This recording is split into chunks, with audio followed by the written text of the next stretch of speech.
खुशामदीद नाजरीन, आप देख रहे हैं हिंदुस्तान डेली के लिए भुसावल से सलाहुद्दीन अदीब की रिपोर्ट।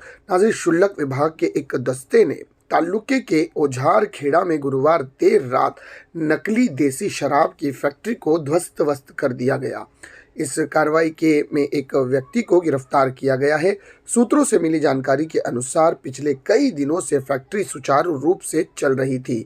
मामले में 50 लाख रुपए से अधिक की संपत्ति जब्त की गई है। विभागीय निरीक्षक सुजीत कपाटे, द्वितीय निरीक्षक राजेश सोनार, राज किरण सोनवने, ASI IB बाविस्कर, जवान सागर देशमुख, नितिन पाटिल, योगेश राठौड़ और नंदू ननावरे की टीम ने छापेमारी की। नकली देसी शराब के साथ बूट, बोतलें और स्वचालित मशीनरी समेत 50 लाख रुपए की सामग्री जब्त की गई है। इसी विषय में हमारे संवाददाता ने वहां मौजूद एक अधिकारी से बात की है और उन्होंने किस तरह से हमारे संवाददाता सलाहुद्दीन अदीब के सवालों के जवाब दिए, उसकी एक विशेष रिपोर्ट देखिए आप अपनी स्क्रीन पर।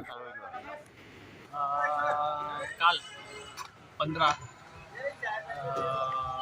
दिनांक 15 रोजी काल मिळालेल्या विश्वसनीय बातमीच्या आधारे आमचे माननीय आयुक्त डॉक्टर सूर्यवंशी साहेब, आमचे संचालक सुर्वे साहेब, तसंच आमच्या विभागीय उपायुक्त वर्मा मॅडम व आमचे जळगाव जिल्ह्याचे अधीक्षक डॉक्टर भूकन सर यांच्या मार्गदर्शनाखाली व मिळालेल्या गुप्त बातमीच्या आधारे आम्ही ओझरखेडा येथे बनावट देशी मद्य